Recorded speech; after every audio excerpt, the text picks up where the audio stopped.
Hello, I'm Isaac Hayes III, founder and CEO of Fanbase, and I'm here with a very important message. We are at a turning point in the Black community where we must have equity in the apps we use that scale to billions of dollars. But this time, we own the infrastructure, we own the culture, and we shape the future. And Fanbase is the future. Fanbase combines the free functionality of Instagram, TikTok, and YouTube into an all-in-one platform built for the evolution of social media and monetization. With over 1.4 million users, that's real proof that we are shifting the conversation of tech ownership and equity for creators. So right now, I want you to go to startengine.com/fanbase and invest today. The minimum to invest is $399. That gets you 60 shares of stock in Fanbase at $665 a share. This marks a turning point in Black ownership of social media. If we don't take this opportunity to own social media right now, we will always be customers to our own creations. And that can't go on. So once again, go to startengine.com/fanbase and invest today.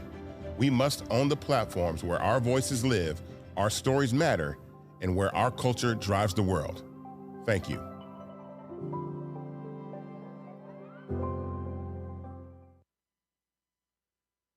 Folks, Black Star Network is here. Hold no punches. I'm real revolutionary right now. Black power. Support this man, Black media. He makes sure that our stories are told. Thank you for being the voice of Black America, Roland. Stay black. I love y'all. All momentum we have now, we have to keep this going. The video looks phenomenal. See, this difference between Black Star Network and Black-owned media and something like CNN. You can't be Black-owned media and be scared. It's time to be smart. Bring your eyeballs home. You dig?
Today is Monday, October 6, 2025, coming up on Roland Martin Unfiltered, streaming live on the Black Star Network. We are on day 6 of the government shutdown, and the Senate will hold its 5th vote on the spending bill aimed at reopening the government. House Democratic Leader Hakeem Jeffries challenging Speaker Mike Johnson to a primetime debate. We'll tell you how Johnson responded. A federal judge has decided not to block Trump's order to deploy National Guard troops to the state, rejecting a lawsuit from the state of Illinois and the city of Chicago against this order. In the Trump-Georgia election interference case, if a new prosecutor is not appointed soon, the judge has indicated that he will dismiss the case entirely. The president of Georgia's NAACP will join us to discuss. Voters in New Orleans head to the polls on Saturday to elect Their next mayor will talk with one of the candidates. Plus, the Gathering for Justice celebrates 20 years of standing for justice, community, and real impact. We'll discuss their upcoming gala with the organization's president and CEO. Folks, it is time to bring the funk on Roland Martin Unfiltered on the Black Star Network. Let's go. He's got it. Whatever the biz, he's on it. Whatever it is, he's got the scoop, the fact, the find. And when it breaks, he's right on time and it's rolling. Best believe he's knowing. Putting it down from sports to news to politics. With entertainment just for kicks, he's rolling. It's on go, roll, roll, y'all. It's Roland Martin, yeah. Rolling with Roland now. He's funky, he's fresh, he's real, the best, you know he's Roland Martin now.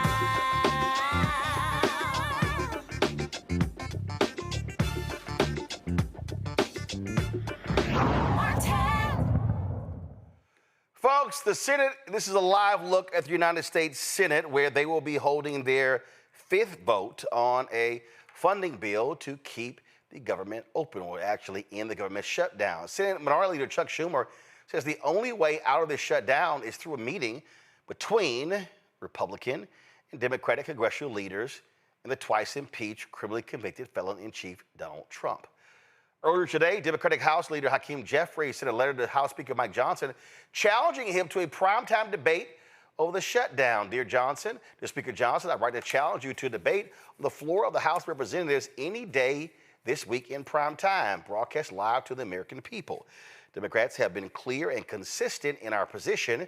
The country needs immediate bipartisan negotiations between the White House and congressional leadership in order to reach an enlightened spending agreement that reopens the government, improves the lives of hardworking American taxpayers, and addresses the Republican health care crisis. Unfortunately, Donald Trump and your party decided to shut down the government because the GOP refuses to provide health care to everyday Americans. Further, you have kept House Republicans on vacation instead of working with Democrats to reopen the government. Republicans have set in motion a health care crisis that has ended Medicaid as we know it and ripped coverage away from millions of working-class Americans. Throughout the country, including in your home state of Louisiana, hospitals, nursing homes, and community-based health centers are closing. Equally troublesome, if the Affordable Care Act tax credits are allowed to expire, millions more will lose their health care coverage. The cost of premiums, copays, and deductibles will skyrocket in an environment where Republican policies continue to make life too expensive. Given the urgency of the moment and the Republican refusal to negotiate a bipartisan agreement, a debate on the House floor will provide the American people with the transparency they deserve. It will also give you an opportunity to explain your my way or the highway approach to shutting the government down when Democratic votes are needed to resolve the impasse that exists. Thank you for your prompt attention to this matter. I look forward to our debate. Well, Johnson did respond, and to a reporter who asked him if he would take Jeffries up on this challenge. When the poll says that about 13% of the people approve of your messaging, then you make desperate pleas for attention, and that's what Hakeem Jeffries has done. Look, my friend Hakeem had his shot. We debated all this on the House floor, as you know, before he passed our bill. He spoke for 7 or 8 minutes. He had all of his colleagues lined up. They gave it their best shot, and they argued, and they stomped their feet and screamed at us and all that.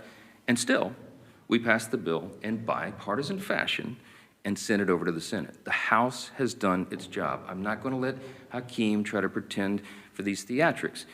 I mean, this is a Chuck Schumer decision. The ball is in the Senate's court now. The House has done this. We don't need to waste time on that nonsense. Those debates have been had. Colleague's a friend. I mean, Hakeem is a friend and a colleague. I respect him, but we all know what he's trying to do there.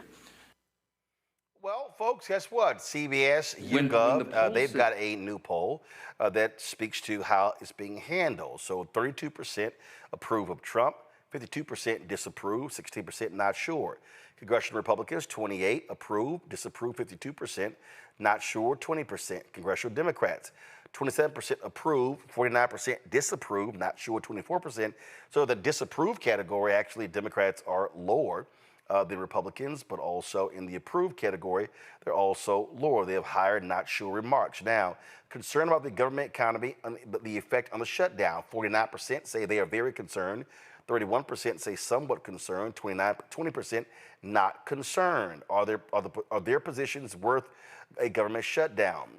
Democratic positions worth it, 28. Republican positions, 23. Not worth it, Democrat 40. Republicans 45, not sure 32. So those are not great numbers, but they also speak to where people are. My panel, Dr. Omekongo Dibinga, Senior Professorial Lecturer, School of International Service, American University, author of Lies About Black People, How to Combat Racist, out of D.C. Zabora G., DEIA Consultant and Employment Specialist, out of D.C. Diambe Carter, author and Associate Professor, School of Public Policy, University of Maryland, out of D.C. as well. Diambe, I want to start with you.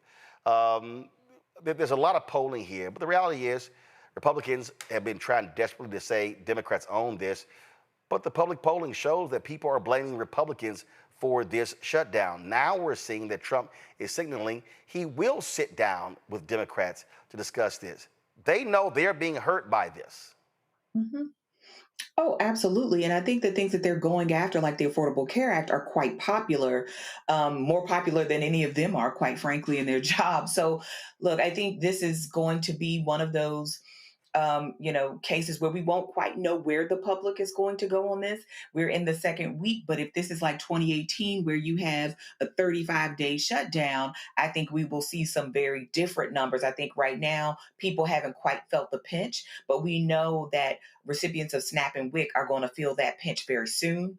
The runway is not very long here for many people in this country to start feeling the hurt of this. I mean, not to mention federal workers, right? Many of whom are furloughed and not being paid at this moment. So I think there's very little time for both groups to come to the table. But I think the Republicans actually have more to lose right now by allowing this to continue. And I think people are not as interested in these stories about, immigrants taking or using federal benefits that they don't actually have access to, and want to know, well, what is the government going to do for me now that, these non-essential services are shut down and these federal employees are home? This right here, Omekongo, is more of that CBS YouGov poll. Blame the most for government shutdown. Trump and Republicans in Congress, 39%. Democrats in Congress, 30%. Both equally 31%. Again, this is showing who is getting the blame for this. Yeah, and I think that these numbers are going to go up. I think that's why Trump is saying that he's willing to meet, because the fact of the matter is we're coming up on this Friday. It's going to be the first time checks are supposed to go out and may not. Military families are like the next week, I believe the 15th or so, are supposed to be looking at checks they may not get. You saw Trump speaking to the Navy this weekend, talking about, don't worry about it, I'm going to pay you. You also have the situation with the farmers. How is he going to give them a bailout where there's no Department of Agriculture that's open to be able to issue checks? And so Mike Johnson is clearly making the rounds more than we've ever seen, because they're really trying to control the narrative. But even some Democrats have gone on some of these Fox Spaces and have broken down the hypocrisy of all of this. And so Mike Johnson can go out to his restaurant and chill, and Trump can go play his golf, but the American people are not stupid. Furthermore, the Republicans are not in Washington, D.C., and Democrats need to do a better job in terms of the imaging and messaging of just walking by these Congress folks' doors and showing that they're actually not there. How are you going to negotiate when people aren't even showing up? I also give credit to the Democrats, from AOC and Bernie to what Hakeem Jeffries have been doing. They've been consistent. They've been on message. They kept the messaging simple, and they deserve a lot of props for that as well. And I'm hoping that they continue to hold out, because the majority of Americans have their back. Zabor. Yeah, I definitely agree with all of that. I think that thinking about disabled individuals and how it's going to really impact the American people at home, people are really concerned about losing benefits and about, not being able to have disabled individuals are dependent on that Social Security income, and elderly are dependent on that Social Security income. So to have the shutdown continuing, and like he said, no one is really negotiating. You're not even here to negotiate. It creates a really big problem for the disabled community that already are having, limited supports and don't have the accommodations and things they need. And for those individuals that are trying to take care of their children, take care of their families, and still, go to work and all of these things, I just think that it's really important that we come to some kind of conclusion and we really think about what's more important. Is it going to be not really working together, or is the long-term impacts of what that big, beautiful bill is going to do to those services more important? Absolutely. All right, folks, so we're going to keep watching to see what happens. We'll watch the Senate vote. We'll tell you what happens there as well. Got to go to break. We come back. A couple of different federal judges deal a positive and a negative to Trump in their efforts to send National Guard to different states. We'll tell you about those decisions next, right here, Roland Martin Unfiltered on the Black Star Network. This week on The Other Side of Change, we are talking about our North Star, our luminary, our guide, Assata Shakur, who recently passed away in Cuba. We're going to unpack her legacy. I refuse to allow Assata's legacy to die before children that aren't even born. Our babies that aren't even born must know her and must know her. And that roadmap is going to get us closer to liberation. You're watching The Other Side of Change only on the Black Star Network. Next on The Black Table with me, Craig Carr. A reminder that there is always more to a story than meets the eye. From book bannings, growing censorship in our classrooms, and the loss of basic human rights, the actual motivations behind those actions and others paint an even more troubling picture than most of us realize. What we need to do is bring this issue front and center to the table, because the alternative is that we'll just go down slow, which is no way to go down. Master historian and educator Dr. Gerald Horn joins us again, and we take a deep dive into the truths behind the headlines of the day and how we might be able to turn the tide. That's on the next Black Table here on the Black Star Network.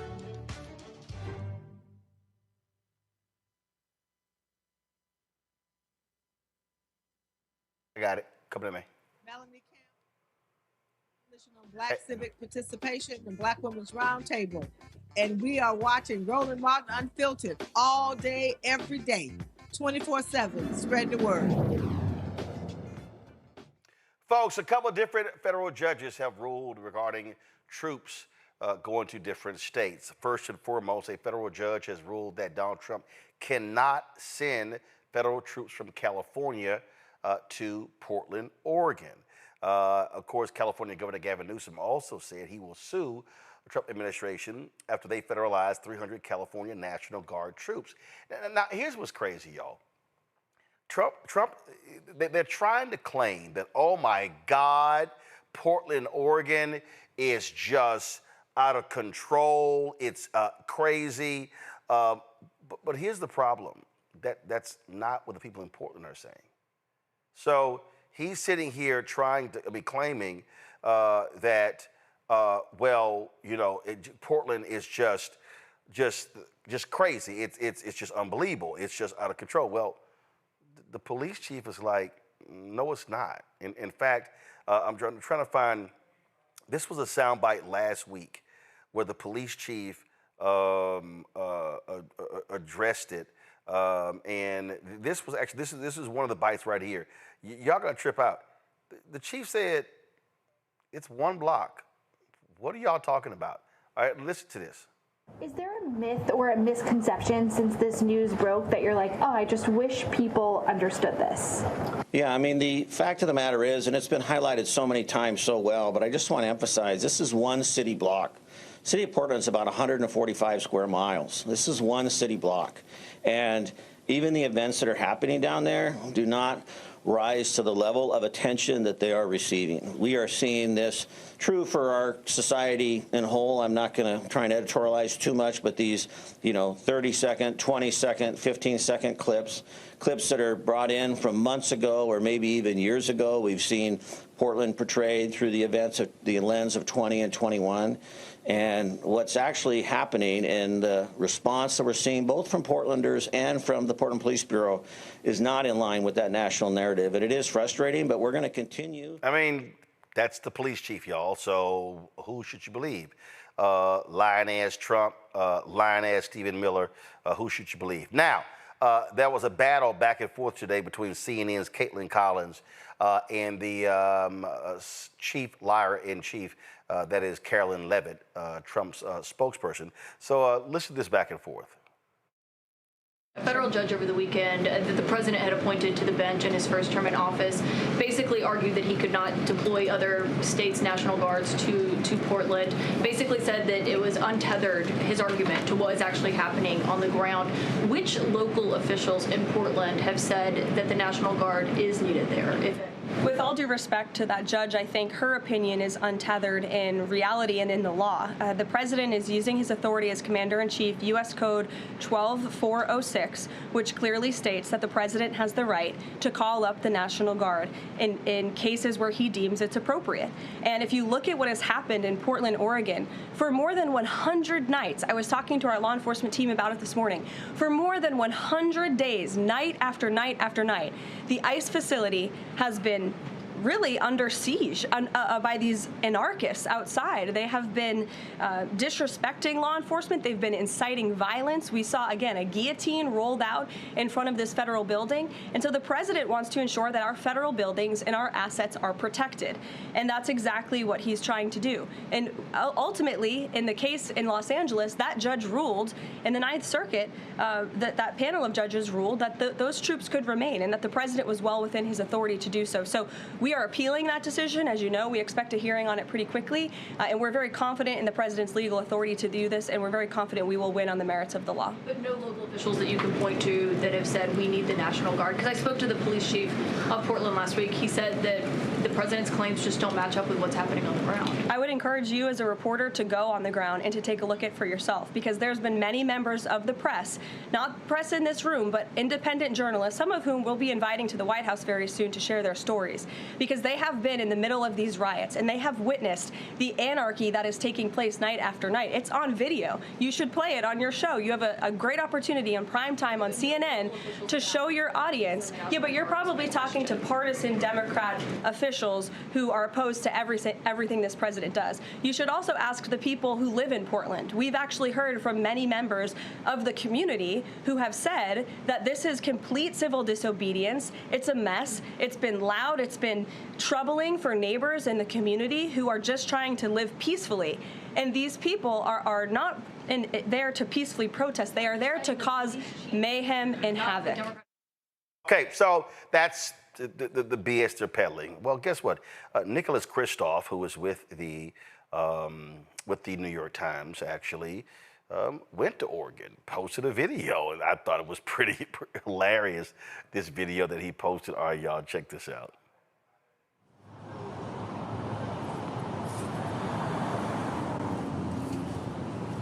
Be careful. Portland is on fire. Our president says so. You can hear the artillery booming, the rival gangs fighting, the clouds of tear gas all around us. Be careful. But actually, this isn't a war zone, whatever Trump says. This is perfectly peaceful. So, during the ceasefire, I'm going to attend an Oregon Historical Society dinner.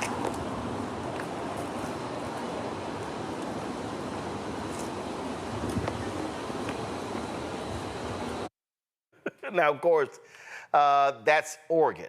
We see what is happening in Chicago, totally different.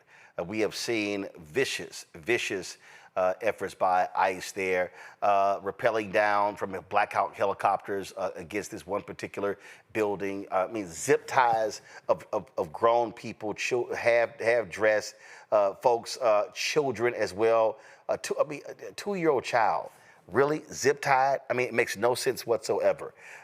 Illinois Governor J.B. Pritzker addressed this issue as well. This is what he had to say. Earlier today, the state of Illinois filed a lawsuit challenging Donald Trump's unlawful and unwarranted plans to deploy armed military troops to Chicago. There is no invasion here. There is no insurrection here. The local and state law enforcement are on the job and managing what they need to. Right. So that was the governor. Now, Mayor Brandon Johnson, Chicago mayor, addressed this issue as well, because what we saw take place in this one particular building where they claimed they were going after Venezuelan gang members, but it was black folks who were being pulled out, who were standing there detained, arrested, 3 o'clock in the morning, half clothed, children as well. This is the mayor. Thank you to the community-based organizations that are standing together in this critical moment in our nation's history. We are here today to talk about the events that have transpired over the past week. The past week revealed the true face of the administration's immigration enforcement in our city, and the entire world was able to witness that. On Tuesday, federal immigration agents raided an apartment building in the South Shore community in the middle of the night. This building was managed by a slumlord that people have all been clear about.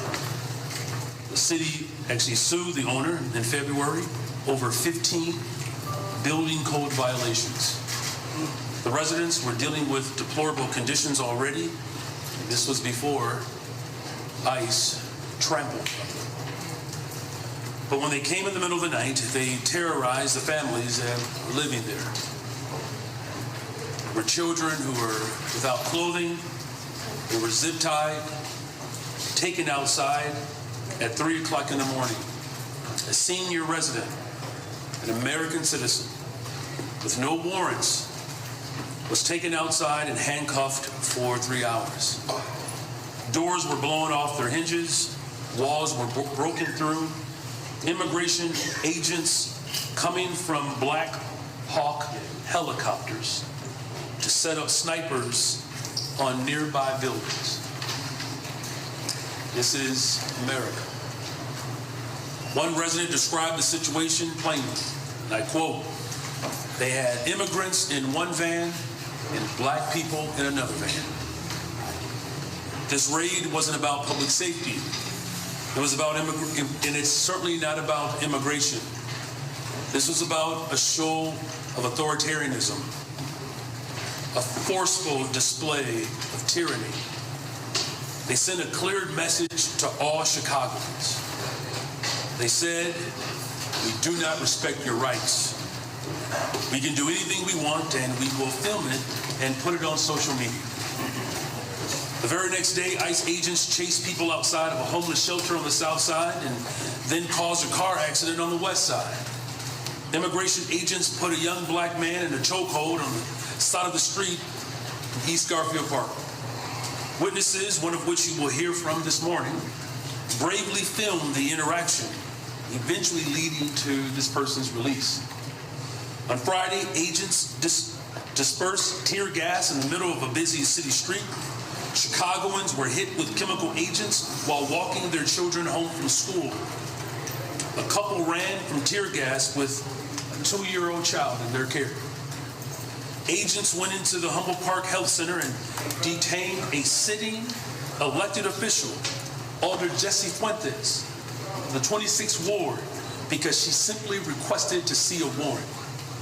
On Saturday, they escalated even further by shooting a U.S. citizen. They claimed it was defensive fire, but frankly, we cannot trust anything that comes out of the administration. It was only a few short weeks ago that they claimed officers were severely injured in the killing of Mr. Villegas Gonzalez in Franklin Park. A Sun-Times investigation found that the agent said on body camera footage that it was, in fact, nothing major. We have a rogue, reckless group of heavily armed mass individuals roaming throughout our city that are not accountable to the people of Chicago. Their actions put all Chicagoans at risk. When protesters confronted federal immigration agents in Brighton Park on Saturday, they were met with pepper balls and more repression. CPD responded to attempt to de-escalate the situation, and ICE tear-gassed our police officers. Let me be clear. Tear gassing women and men who serve as Chicago Police Department officers is not how we make our city safer. I'm calling for a full investigation into this incident and into all of the brutality that we have seen over the past week.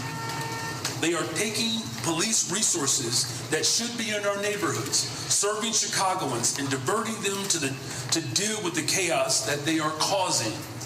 We need ICE out of our city so that we can continue to focus on the strategies that have been working to drive violent crime down. These actions tell us a simple truth. If we allow this administration to take away due process for anyone, we will allow them to take away due process for everyone. They told us that this was about the worst of the worst.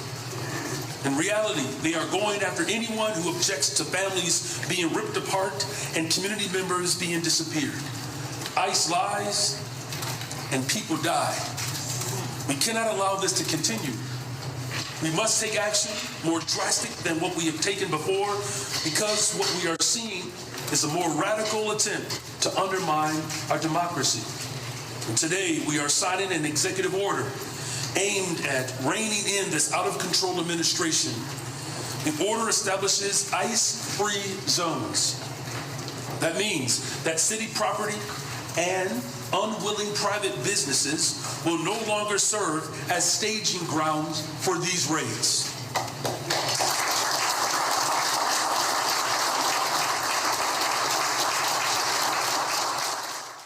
Folks, it has been absolutely crazy, and now we have this here. CBS did a story talking about how these ICE agents are tying up local police by calling 911 for bogus calls. Check this out. You are watching as Broadview police respond to a 911 call, claiming someone was tampering with a gate at the ICE detention facility there. Body camera footage obtained by the CBS News Chicago investigators shows several Broadview police officers respond to an alleged Homeland Security threat. The gate in question is where ICE takes detained immigrants for processing. What's up, guys? Hey, what's up? Not much. How are you?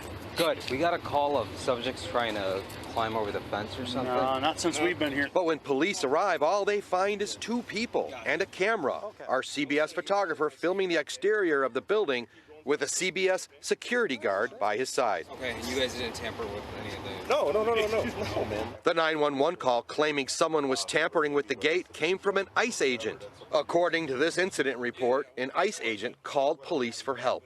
But he can't go and try to force his way into that door. Okay, so the guy in the He just says No, that the he guy was just recording. the camera. Do you believe that that was a false call? I do. Again, it was just our CBS photographer filming the exterior of the building. In your mind, bogus. Yes. It's disturbing. It's ridiculous. The Broadview Police Chief Thomas Mills says this is just one of several questionable 911 calls his police department has received from ICE at this facility recently. This same detention center has become the site of at least 3 other incidents involving federal agents who are accused of hitting people with cars, shooting projectiles, and using chemical agents on journalists, including a CBS reporter. Crazy is that? Now, I don't know if y'all saw this here. Before I go to my panel, I want to show y'all this here. So, you know Ice Barbie?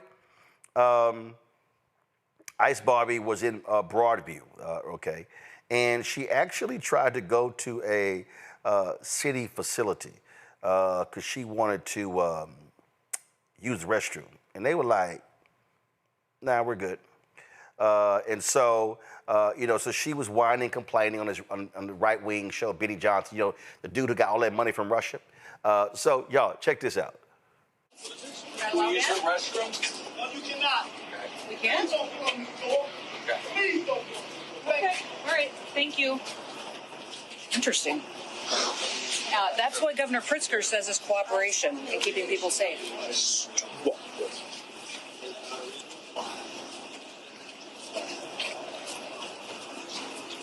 So why wouldn't they let you in?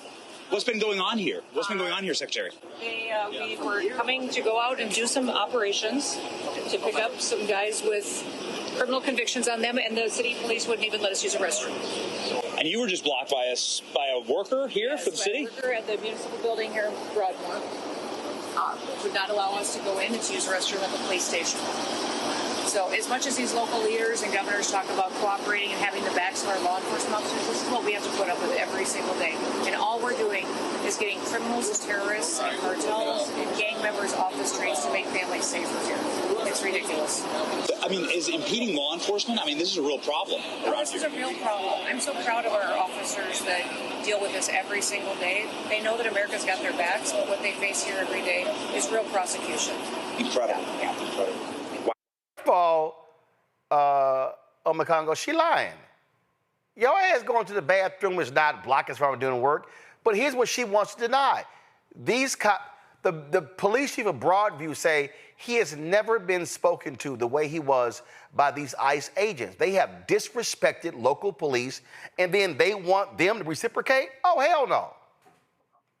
Oh, absolutely, hell no. And I remember also watching your show last week, and the same officer, Chief Mills was talking about his officers have been, had the effects of the tear gas and so on and so forth. How long do they think they can keep disrespecting local law enforcement? I know Pritzker was asked today if he's going to get the state troopers involved, but these are guys who got guns and got badges and got authority as well, and ultimately you're invading their city. And everybody's talking about, people should be working with Trump. Mike Johnson, yield, man, just let Trump in and let them do their thing. They have no desire to work with them. And this is Mayor Johnson has made this clear from the beginning. Trump does not want to work with them. They want to come in there and dominate and control. They had enough. And then if you look at all of the videos and posters that they're putting up on their ICE website, when they had one man getting arrested and they said, this is what's going to happen to Antifa, more coming. Antifa, which is also a fake organization in terms of no real leadership or anything like that. They're using that also as a pretext to go into these cities. Everything Mayor Johnson said was absolutely true. And I really don't know how much these law enforcement folks, the local people on the ground, because to be honest, Roland, I really feel like many of these so-called ICE agents, I just feel like these guys are the insurrectionists that were put out and are just running around lawless and reckless. And at some point, when these guys start getting arrested or getting unmasked by other people and people start tracking them down, maybe they'll start to subside. But right now, they are running loose. Ice Barbie's running loose, and what they're on the roof with snipers and everything. Nah, this can't continue, and it's just going to be a matter of time before I think local law enforcement has had enough as well with these individuals. Zabor, I agree. I listen. We don't know who these people are. We don't know if they're oath keepers. We don't know if they're Proud Boys. We don't know if they are vigilantes. We don't know any of this. Definitely, we are watching people that already don't have trust in law enforcement. You are against law enforcement, against the citizens of these places. You're looking at what's going on in Chicago. You're looking at how the police are being treated. And they're telling you, their governments, the local governments, we have too much big government in our local communities. And with ICE just doing whatever they want to do, they're creating trauma in these communities. These people are going to have to deal with these traumas, and there's no supports. They're not going to have any supports after ICE leaves and we try to get back to some state of normal. But how can we even get back to a place of some level of normalness when who's going to trust the police at that point? So it's really unfortunate that people that are putting their life on the lines for our communities are having the same problems that the people in the communities are having, and it's creating trauma for everybody. And there are no supports to be able to heal that trauma for these communities. So it just reminds you of everything that has happened in some of our apartheids in Germany and Hitler and all of these historic events. And how do we move forward from this? I think it's just going to be very difficult for us to even heal this trauma that they are causing. They're acting like thugs. That's who they are, Niambi. And so I'm with them. I wouldn't give them any cooperation either. And I think this is where we're starting to go. I mean, I think, they say politics creates strange bedfellows. I mean, this is the same government that released January 6th rioters who attacked police officers and who attacked federal law enforcement in federal buildings. And this is the same person who is now telling local law enforcement that they should cooperate when most of the time local law enforcement don't know who these people are. They've not had any communication, and these people are endangering their lives. I mean, I think this whole situation of just sort of escalation is making life more difficult in some of the ways that both my co-panelists have talked about. But when we think about the job of law enforcement, which is already difficult, you're talking about a group that does not have a lot of trust in our very same communities. And now they're in a position where they are being demeaned, where they are being treated poorly. They are being, having their professionalism attacked publicly and on a national stage. I mean, I think you will see local law enforcement divest. And even when you think about these detainers, that ICE needs local law enforcement to enforce, meaning that local law enforcement may have to hold some of these people in their facilities. They are not compensated for that. They are going to risk, having their local facilities at capacity. All of this on behalf of the federal government, and you expect a friendly assist.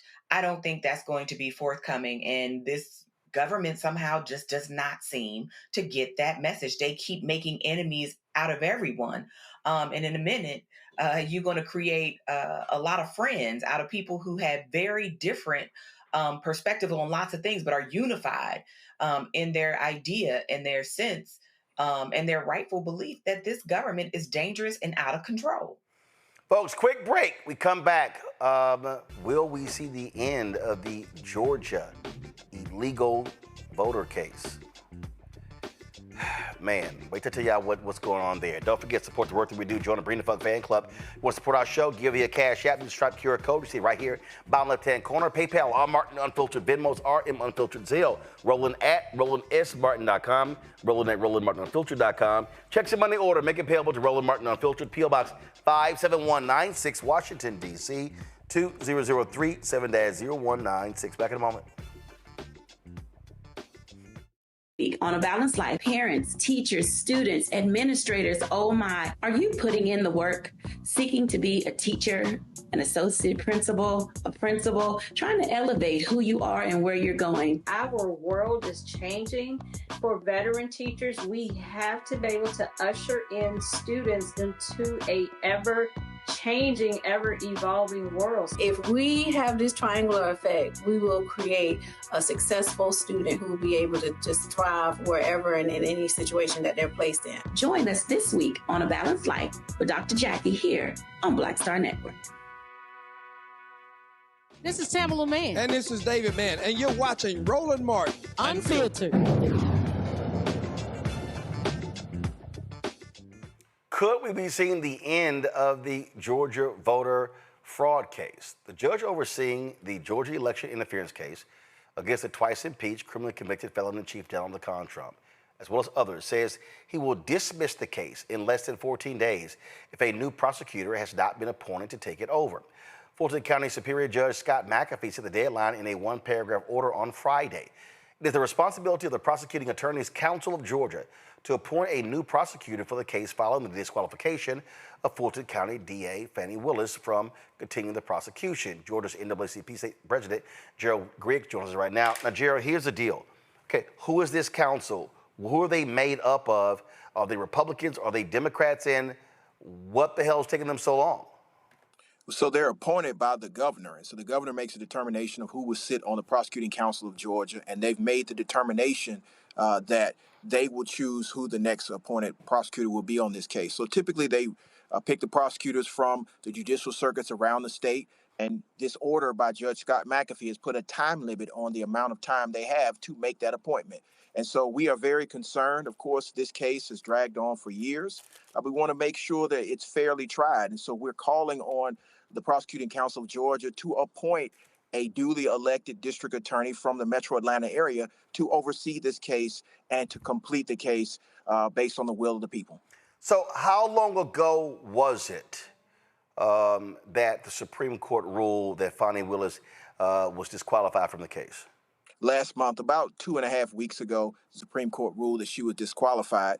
And so the judge then at that point last week issued an order giving 14 days for the file to be turned over and a new prosecutor to be appointed.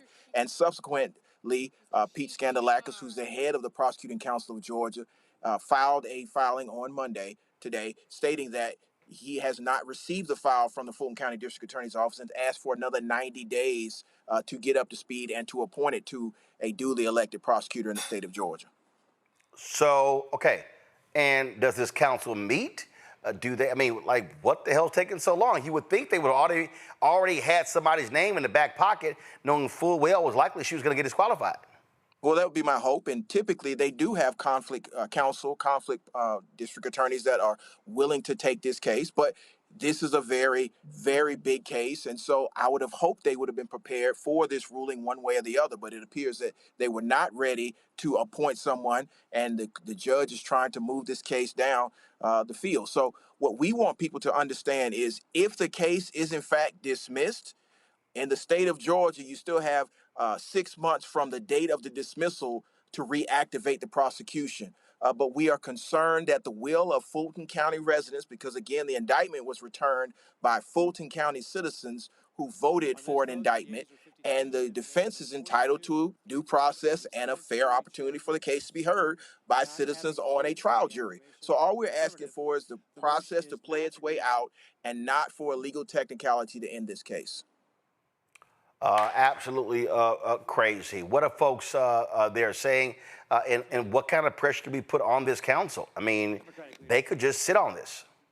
Well, I think people are just now recognizing what happened in the state of Georgia, just finding out about the ruling. And so we are encouraging people to contact the Prosecuting Council of Georgia at their office or through email to make sure that they understand the importance of this case and the need for the public to understand and to have a trial and for the defendants to have due process, but ultimately to get to the bottom of what happened in the election case here in Georgia.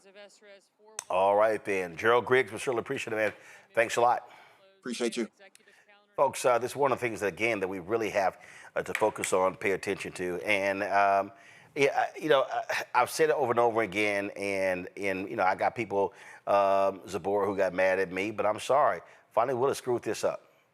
I mean, anybody with common sense, if she did not put her boyfriend on this case, we're not having this conversation. She definitely screwed up. I mean, as a Black woman, she knows that the level of accountability for her is way higher. So you can be a professional woman and not think of how your decisions will impact other things. This situation is causing a lot of problems, and her decision making makes you question her ability to do her job. But at the end of the day, it's like, okay, you've made all of these bad decisions. How are we going to move forward? And you're putting Fulton County in a really bad position. She definitely has to make some wiser choices and make sure that she is aware of how all of these things have been impacted over the last couple of years. It would be a shame, Niambi, if this case just went away. Bottom line is they got the goods on them. I mean, a number of these people have already pleaded guilty. Mm-hmm. Yeah, but I think, you know, this has been complicated by so many other things, right? I think Zabor is exactly right. I mean, the personal details, right? The things that look inappropriate, that look corrupt, kind of overshadowed the other corruption, the real things that were on the table in this case. And unfortunately, we can't have that discussion because it's been overshadowed by Fani Willis. And, you know, I think it's unfortunate on so many dimensions. I think it's unfortunate for the people of Georgia.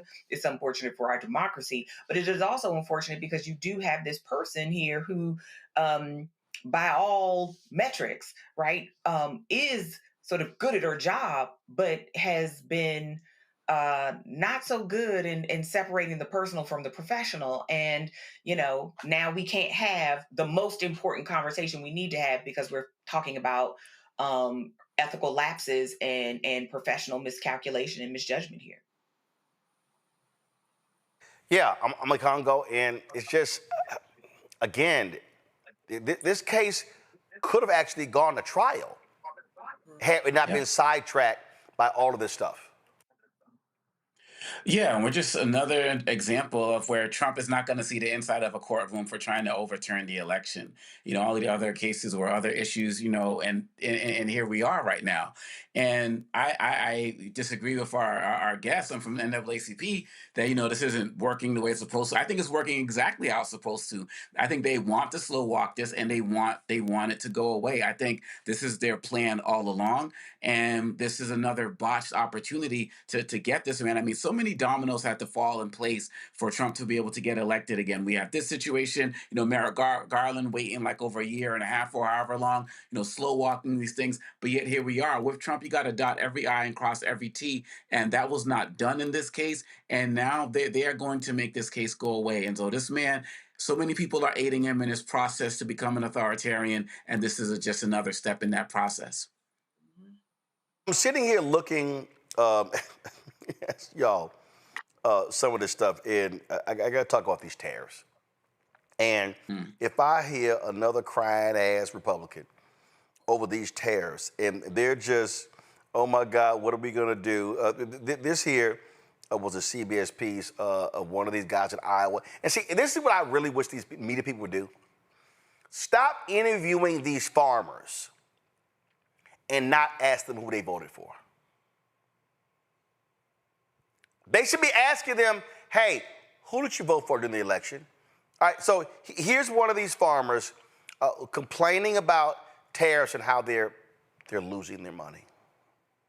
This is the season that farmer Rob Ewalt usually lives for, harvesting nearly 2,000 acres of corn and soy. I don't believe there'll be a profit this year. I think we will go backwards. Ewalt learned the family business from his parents, who struggled but survived the 1980s farm crisis. He sees parallels. As a kid, I'd go to bed, and you'd hear the whisperings of my parents talking about finances. We didn't know what was going on, but now I know what they were talking about. We want to split open the pod. Okay. The pod should crack open. Farmers may be forced to sell their crops at steep losses now that China, once the largest buyer of U.S. soy exports, is retaliating against U.S. tariffs. So you've done all this work, and you have more work to do, and you're losing money. Yeah, it's a great occupation, isn't it? It could mean ruin for some farmers. As of June, 55% more filed for bankruptcy compared to the previous year-to-year period. It's an endless cycle that we're caught in right now, and this is all I know. Can't do it any better. But who did you vote for? See, this is what is bugging me. Well, China not buying our soybeans. China doesn't have to. I love this idea that they think that China should be mandated to buy American soybeans. Trump shitted all over China. Trump sat there and started this trade war, and that's all we keep seeing. All we keep hearing of these farmers, oh my God, I mean, what are we gonna do? I mean, we're losing money, and it's costing us money, and hold up, here's another one. I found one more. Check this out, y'all.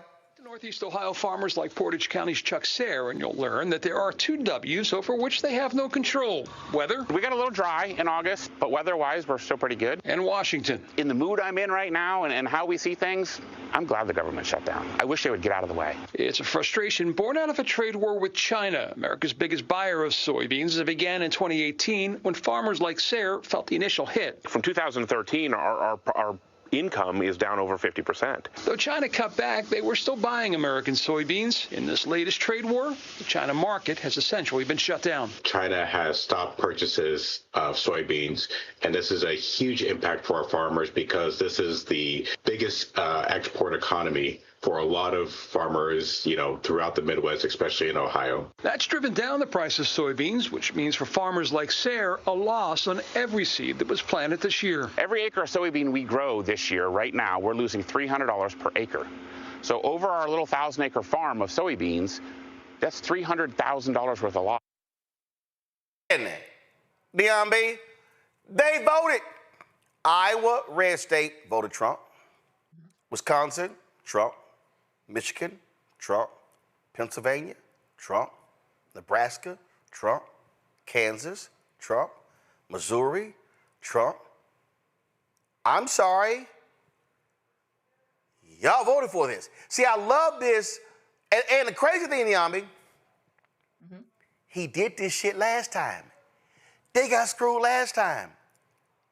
So forgive me. I don't want to. I'm not supporting the bailout. I'm sorry. I'm just gonna say two words, and this might be mean-spirited, and I've been trying not to cuss. Fuck them. No, I'm sick of these people who voted for Trump, but then, oh, I didn't vote for that. Yes, you did. Because Vice President Kamala Harris told you this was gonna happen. But no, y'all didn't wanna believe that. So now all you farmers are going broke, damn a bailout. Hell, if they all go broke, ain't my problem. Get your ass to the food line for some SNAP benefits. Oh, I'm sorry, they cutting that too. Well, I mean, and we've seen farmers have multiple bailouts. So, I mean, this is would be one among many. But I would say to that, though, Roland, and this question comes up over and over again, it's like China told you what they would do. When Donald Trump was telegraphing, this tough talk about tariffs and how he was going to be imposing all these tariffs on countries around the world that we do business with, he took dead aim at China, and China told him then, we won't buy these soybeans, which they told him the first time he did it and what they followed through on. You're talking about an economy with 1 billion people. And they heavily are subsidizing, right, soybean production in this country because we can't absorb the amount of soybeans being produced by the United States. So, I mean, you didn't have to look at third parties to tell you. China told you. And Donald Trump also told you things like they're going to pay for it. And even though economists and everyone else said that's not how tariffs work, people let their racism, let their nativism, let their worst impulses guide their decision making, not thinking about the fact that the United States cannot govern other countries and what they choose to do, China being one of them. And so now that we're in a trade war with China, of course, we're going to be in some other stuff with South Korea and other countries around the world. We can expect not just for farmers to feel it, but for other parts of our economy to feel it. It's going to get a lot worse before it gets better. And if the only thing we can ask for is more government welfare for farmers, this is going to be a real problem because you have the government talking out of both sides of their mouths. We can't say we're going to rescue farmers, but then tell, the millions of people that are on Medicare and food subsidies that there's no money for you. So I think the United States government or these farmers are going to just have to reckon with the fact that this is the United States government that is not interested in them, hasn't been interested in them, but was willing to use them. And they were more than willing to be used. And now we are all reaping the consequences of those actions.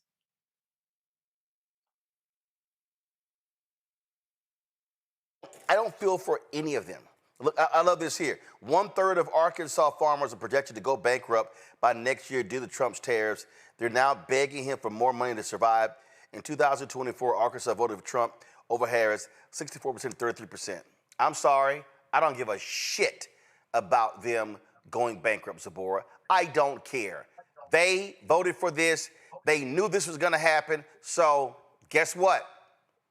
Suck it up. Totally agree. Everybody had the option to vote for who you wanted to vote for. Kamala Harris said tariffs was reckless. No one wanted to adhere to her. They didn't listen. They decided to vote the way they wanted to vote, and these are the unintended consequences of what they voted for. You don't win a trade war when the other side can learn to live without you. They are just finding ways to circumvent going to America, and if our farmers lose out when this is what they voted for, too bad. You should have listened to the economists. You should have listened to all of those warning signs and looked at his track record of what happened to you the last time he was in office. So at the end of the day, you knew what was going to happen and you didn't believe what was going to happen, or your hatred and your racism and all of the things that you care about more trumped what your future will look like on your farm. So if you're losing a farm for all the years that you've had that farm, too bad. We've lost so much more as a Black community with the decisions they made to vote this president in office. I don't care, Ome Congo. I do not care. If they go broke, they go broke. I hear you, man. And lastly, I hear you. And lastly, Democrats don't bail their asses out. Cause see, they got bailed out last time. They got welfare last time, and they still said screw Biden or screw Harris. So I would be like, hell no, we ain't supporting no bailout. Hell no. Matter of fact, I would say, Trump, you want $50 billion, you want to bail out for the farmers, well then you're gonna bail out student loan. Yeah. I mean, they could demand a lot. I mean, the Democrats could demand a lot if they wanted to. I mean, they're fighting for, the healthcare, but they can demand a lot of things right now, tariffs, cut those and the like. But when it comes to these farmers, Trump is like the guy who pays somebody to attack him and his girlfriend to lose the fight so he could be the savior. Like, he needs people to depend on him. And that is exactly what he's doing with these farmers. These farmers, I keep thinking of the late, great Dr. Joe Madison, who says, what are you going to do about it? If you feel like you've been screwed, then you should be down to be supporting the Democrats, funding Democratic campaigns. This already happened to you in 2018. But like you said, they're blaming anybody but Trump. They're blaming China. They're blaming Democrats. They're blaming Washington gridlock. What did the guy say? I could do without Washington. But they don't want to go for the guy who's making this happen. And one thing that we haven't mentioned is this Argentina $20 billion bailout that's going to be happening. And Argentina's making a deal with China for the soybeans as well. So it's like they're getting screwed in so many different levels. We're bailing out these other countries and screwing the farmers. And they should have been paying attention not only in 2018, but also when USAID got closed down, because that was also a venue that they used to get their grains across the world as well. And when that didn't happen, when they didn't speak up after that got shut down, I'm like, they're still going to ride with this dude regardless. They're still going to build with what this guy says regardless. And once they lose their land and it's bought by some type of foreign entity, because Trump got all these connections with the Saudis and so on and so forth, I still don't know if we're going to get them to move towards the Democratic side come 2026 and come 2028. But I think the Democrats will have a big heart, and if they get in, they're still going to bail them out anyway. I can see it. Go broke. Hey, what do they used to do in Rome in the Colosseum? I do not have an ounce of empathy for these people.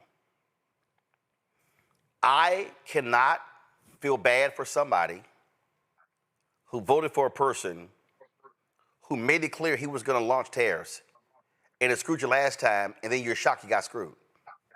So, what remember that hotel guy? It's above me now.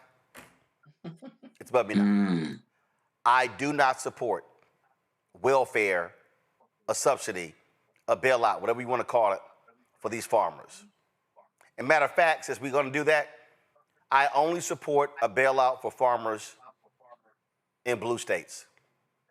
Isn't that how Trump is operating? I'm just saying. Yeah. All right, y'all, going to a break. We come back. We're going to talk to one of the candidates running for mayor of New Orleans. Election is on Saturday. Let's talk about it. You're watching Roland Martin Unfiltered on the Black Star Network. If in this country right now, you have people get up in the morning and the only thing they can think about is how many people they can hurt, and they got the power, that's the time for mourning. For better or worse, what makes America special, it's that legal system that's supposed to protect minorities from the tyranny of the majority. We are at a point of a moral emergency. We must raise a voice of outrage. We must raise a voice of compassion. And we must raise a voice of unity.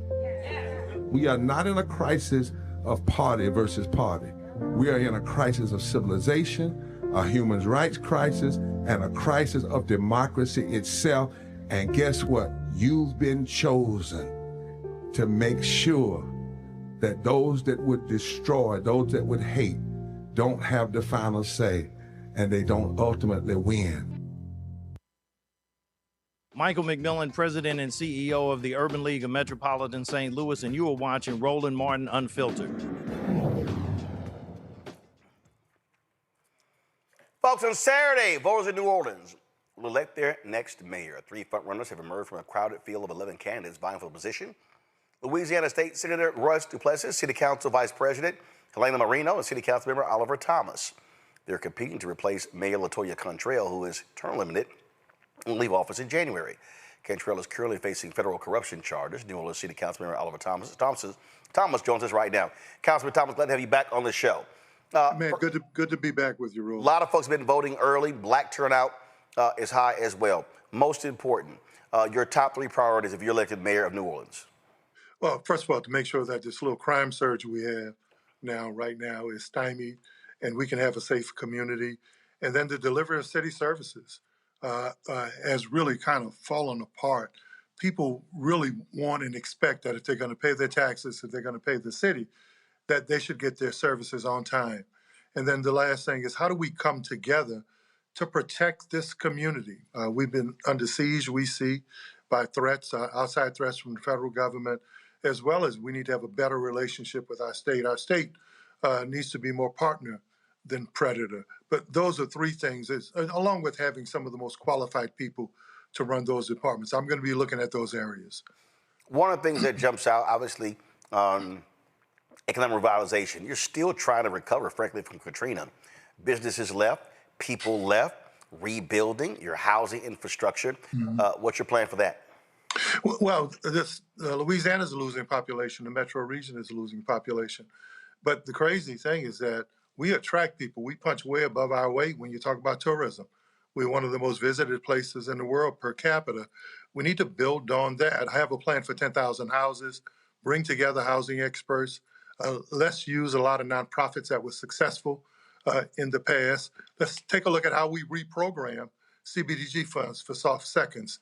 How do we use the Good Neighbor program and the Teacher Next Door program that are successful around the country to make sure that teachers, law enforcement personnel, and others can get an opportunity, even in many cases with their meager salaries, can get an opportunity to own a home in our community. So I was the first person out with the 10,000 Homes program, and I really want to mimic some of the success that happened here, as well as what happens around the country. Look, one thing we know, we have space. One of the things that also is the public trust. And look, there have been way too many New Orleans mayors, city council members who have been indicted, guilty, gone to prison for corruption. How do you gain the public's trust and let them know that you're going to be different than what has happened in the past, unfortunately? Well, first of all, I'm much better because of what I went through. I want to have an office of ethics and integrity that's transparent, so people can see at every time that we're working hard to establish that trust. But one of the most difficult things that we're going to have to do in this country, as well as in local communities, people don't trust the political system. We're going to gain that trust by our actions to make sure that we're above and beyond board, our principles, our integrity, we lead. And I'm committed to doing that. I want to be the first mayor to have an office of public trust and integrity. We're going to lead with that, and we're going to work hard to earn the citizens' trust. But like most folk who fell down, I really think I'd offer an opportunity to a community that's struggling to show how we can get up. Just because you fall down doesn't mean you stay down. In many cases, your lowest point may be a way that you can look up to see that we can get to our highest point. And New Orleans deserves the very best from me and all of government. Questions from our panel. Congo, you first. Yes, I'm very, very passionate about education. And one of the things I'm wondering is, even with Trump's targeted attacks and what they're doing across the country, they just have very blind policies that they are creating across all departments that are having real impact in local communities. Given what is happening with the Department of Education in this country, how do you support local education initiatives with everything that they are doing in terms of cuts and just getting rid of various programs from DEI and the like? Well, that's one of the things that I built my reputation on. I won the Jefferson Award for taking kids who were failing and putting them on the honor roll. I was a Meal of the Year by the social workers here in New Orleans for the mentoring and the work that I do. I grew up in the Lower Ninth Ward, Desire, one of the poor communities in this city. And that doesn't mean anything in terms of your intellect, but also I want to be the first mayor that has an Office of Education that works hand in hand with the superintendent. And I'm the only elected official that has an after-school program. That's part of my life, man. That's part of what I'm committed to. And those awards that I won, those awards were before I got elected, which shows that you don't have to get involved in education and get involved with our kids just because you have a political title. That's a way of life for me. Niambi? Yeah, so thank you for speaking with us tonight. I wanted to know, what do you think the healthcare climate is meaning for your city? And in particular, I'm thinking about maternal mortality for Black women, not just in the city of New Orleans, but in the state as a whole, access to STI screenings, birth control, and contraception. Like, how do you address that? Because I imagine it matters. Yeah, that's something that I deal with. I started the first mental health show, Mentally Speaking, 10 years ago on WBOK. I wasn't elected, but as someone who grew up in a neighborhood that saw his first body, my brother and I, when we were in elementary school, I understand the effects of mental health trauma. When you talk about STDs in this community, over the last 10 or 11 years, Black women have led in HIV and sexually transmitted diseases. Louisiana is 44th in health care. So whether it's mental health, physical health, this community deserves, I think, a national like trauma center that takes a look at mental health and chronic illnesses. We lead. New Orleans flips back and forth with St. Louis and Detroit when you talk about chronic illnesses here. So that's something that I lended a platform to, that as mayor, I want to have a health department that focuses on chronic illnesses, especially in our largest demographic, the African-American community. So that's already part of my life. So you can bet, make sure that that's going to be a priority in my administration. Thank you. Zabora? Thank you, Mr. Thomas, for being on here. You talked about expanding housing and neighborhood programs, and I want to know, how will you make sure that disabled and deaf residents aren't just included on paper, but are fully centered in these programs and getting housing and ensuring that they are accessible, affordable, and designed with those individuals in mind? Well, it seems like every question you guys are asking is in line with my resume. My family, my late sister, Juliet, was disabled. She had cerebral palsy. It was a difficult time getting around with my family in a city that didn't have access. And one of the other things I did, one of the icons, heroes, as a matter of fact, there are neutral grounds with his picture on it, Charles Toubre. I worked with him several years ago to make sure that we brought light to whether it was disabled access, the ADA, buses where the disabled can access. And as we begin to construct new buildings and new housing and new places to live, we are missing out in this country on billions of dollars just because families and folk with disabilities can't access commercial places or can't access public spaces. So this is something I had to grow up with. This is something that I'm going to continue to work with. So though my late sister is not here and Charlie Toubre isn't here, that's ingrained into who I am. Right then, well, again, the election is on Saturday, and then just 5 days up to campaign. Councilman Thomas, we appreciate it. Thanks a lot. Well, thank you guys. Continue to do what you do and leading the way and not only speaking truth to power, but doing it from a power position. We appreciate that. That's what I want to do as mayor. All right. Thanks so much. I certainly appreciate it. Folks, got to go to a break. We come back. More on today's show, including an organization celebrating its 20th anniversary that was founded by my man, Harry Belafonte, the Gathering for Justice. They're having their big gala on the 13th of October. We'll talk about that on the show. Plus, lots more to break down. You're watching Roland Martin Unfiltered right here on the Black Star Network. Said the quiet part out loud. Black votes are a threat. So they erased them. After the Supreme Court gutted the Voting Rights Act in 2013, Republican legislatures moved fast. New voter ID laws, polling place shutdowns, purges of black voters from the rolls. Trump's Justice Department didn't stop it, they joined in. In 2018, his DOJ backed Ohio's voter purge system, a scheme that disproportionately erased black voters. Their goal, erase black votes and political power. Yeah, that happened. These are the kinds of stories that we cover every day on Roland Martin Unfiltered. Subscribe on YouTube and download the Black Star Network app. Support fact-based independent journalism that centers African Americans and the issues that matter to our community.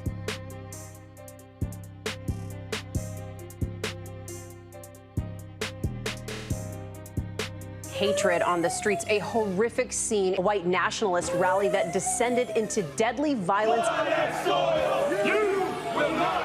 White people are losing their damn minds. As an angry pro-Trump mob storms the U.S. Capitol, we've seen shooting. We're about to see the rise of what I call white minority resistance.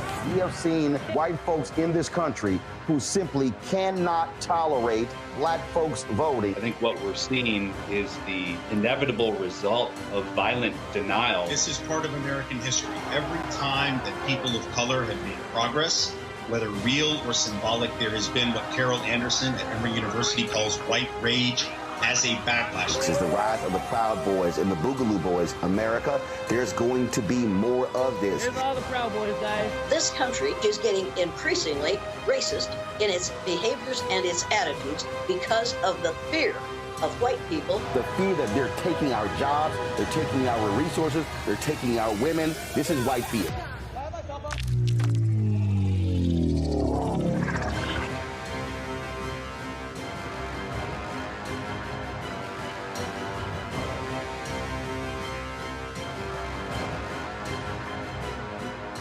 Hello, I'm Isaac Hayes III, founder and CEO of Fanbase, and I'm here with a very important message. We are at a turning point in the black community where we must have equity in the apps we use that scale to billions of dollars. But this time, we own the infrastructure, we own the culture, and we shape the future. And Fanbase is the future. Fanbase combines the free functionality of Instagram, TikTok, and YouTube into an all-in-one platform built for the evolution of social media and monetization. With over 1.4 million users, that's real proof that we are shifting the conversation of tech ownership and equity for creators. So right now, I want you to go to startengine.com/fanbase and invest today. The minimum to invest is $399. That gets you 60 shares of stock in Fanbase at $665 a share. This marks a turning point in black ownership of social media. If we don't take this opportunity to own social media right now, we will always be customers to our own creations. And that can't go on. So once again, go to startengine.com/fanbase and invest today. We must own the platforms where our voices live, our stories matter, and where our culture drives the world. Thank you.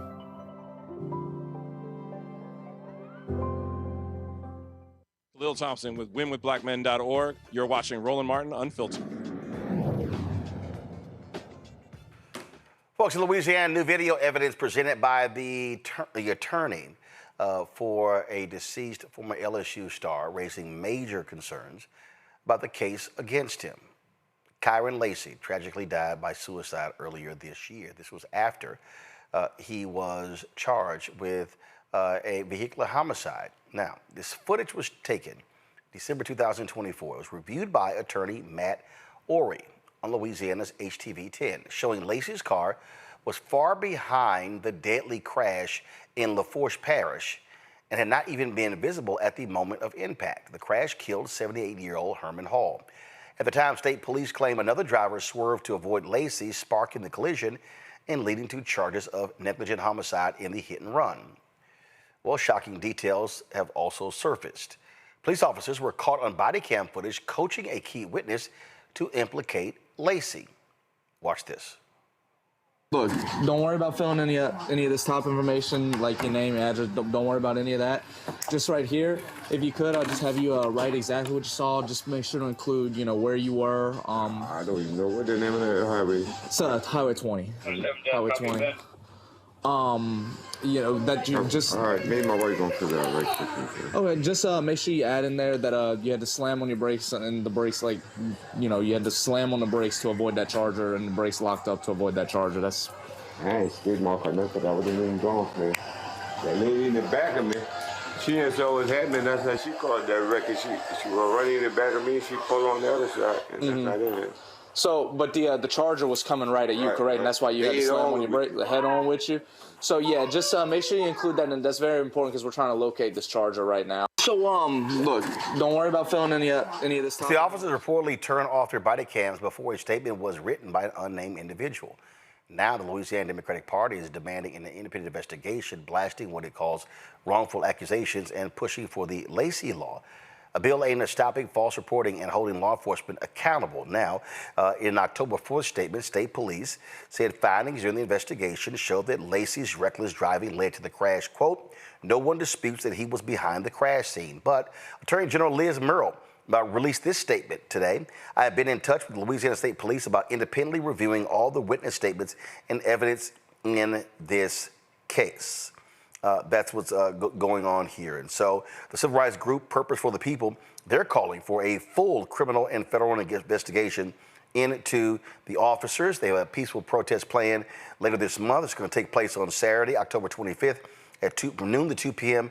at Martin Luther King Park, 900 Ledette Drive. That's 900 Ledette Drive. Let's go to our panel here. This right here is obviously extremely troubling on Congo. I mean, this was a young man who was projected to be first round, second round pick in the NFL draft.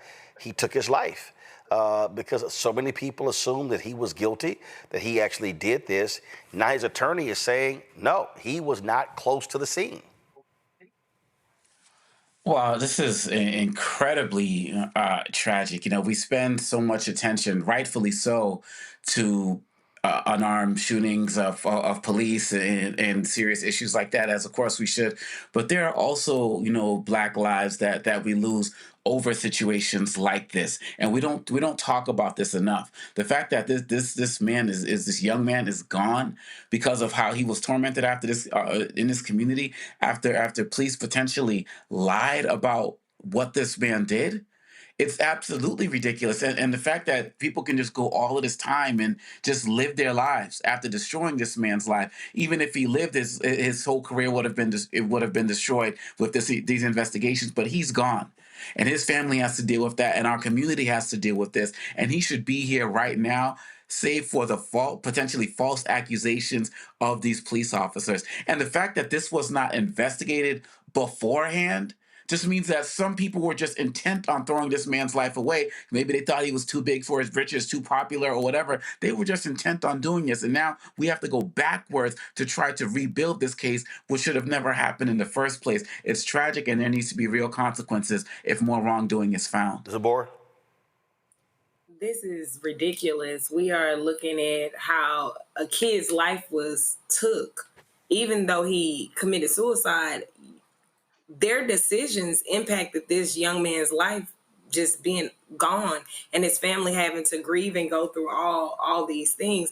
He didn't die in a vacuum. This is a part of just a long, violent history of how places like Louisiana and Mississippi treat our Black children. When something happens with them, they don't thoroughly investigate. They rewrite our stories and they lie to cover up, and the power that is never being in check is not accountable. And until we confront the history and change it and make sure that for kids like Lacey, we are doing something to hold these people accountable, I don't know how we go forward with raising our children and they're in these environments where we can't trust the police, we can't trust the reporting of the incidents that are happening. It just doesn't make sense to me. Nyambe? I was like, this is just tragic and cruel. I remember when the story was first reported. I mean, this young man had his reputation and his future dragged through the mud with little to no investigation, it appears, or at least with the investigation was there. For whatever reason, it seems like someone was intent to ruin this young man's future when, by all accounts, all he wanted to do was play football. And he did that at a very high level and had his whole future ahead of him. And not just his future, the future for his family. He had a younger brother and others who were counting on him. And he wanted to be that person to change his family's future and their trajectory and the pressure. I think this, more than anything else, shows the pressure that this young man was under that mentally he just could not continue, because it very much looked like the state of Louisiana was prepared to send him to prison for something that he absolutely didn't appear anywhere near close to doing. Certainly the story of him weaving in and out of traffic behind the accident was not the cause of said accident. And I will also, commend his family and his attorney for continuing to fight for justice on behalf of Kyron, because he absolutely did not deserve what happened to him. And I would say that there is negligence and there is responsibility here for Kyron's death, and it's not Kyron. It is the state of Louisiana. It is the recklessness of some local news organizations and the way they reported this story, like it was already a foregone conclusion that this young man had killed someone with his vehicle and then rode away and didn't render aid and didn't assist. I mean, it was just a horrible thing to happen to any person. But when we think about the psyche and the pressure of young people, and certainly of this young man, we have to remember what the stakes are. Our children are still our children. He is not a man. He was a baby. And I think we don't think about that often because they're big and because they're strong and they have muscles and all of these things. But that young man's mental health took a toll. And it's evidenced by the fact that he ended his life. And it's tragic. Indeed. Extremely, extremely tragic. And so we'll hopefully see a real investigation take place. All right, folks, got to go to break. We come back. We'll talk about the Gathering for Justice 20 years later after an organization founded by Harry Belafonte started. We'll talk about their upcoming gala right here. Roland Martin Unfiltered on the Black Star Network. This week on The Other Side of Change. We are talking about our North Star, our luminary, our guide, Assata Shakur, who recently passed away in Cuba. We're going to unpack her legacy.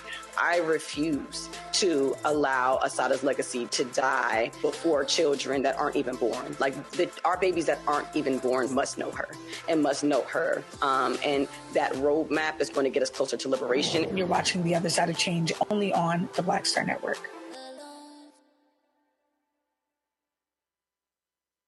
Next on The Black Table with me, Craig Carr. A reminder that there is always more to a story than meets the eye. From book bannings, growing censorship in our classrooms, and the loss of basic human rights, the actual motivations behind those actions and others paint an even more troubling picture than most of us realize. What we need to do is bring this issue front and center to the table, because the alternative is that we'll just go down slow, which is no way to go down. Master historian and educator Dr. Gerald Horn joins us again, and we take a deep dive into the truths behind the headlines of the day and how we might be able to turn the tide. That's on the next Black Table here on the Black Star Network. They said the quiet part out loud. Black votes are a threat, so they erased them. After the Supreme Court gutted the Voting Rights Act in 2013, Republican legislatures moved fast. New voter ID laws, polling place shutdowns, purges of black voters from the rolls. Trump's Justice Department didn't stop it, they joined in. In 2018, his DOJ backed Ohio's voter purge system, a scheme that disproportionately erased black voters. Their goal, erase black votes and political power. Yeah, that happened. These are the kinds of stories that we cover every day on Roland Martin Unfiltered. Subscribe on YouTube and download the Black Star Network app. Support fact-based independent journalism that centers African Americans and the issues that matter to our community.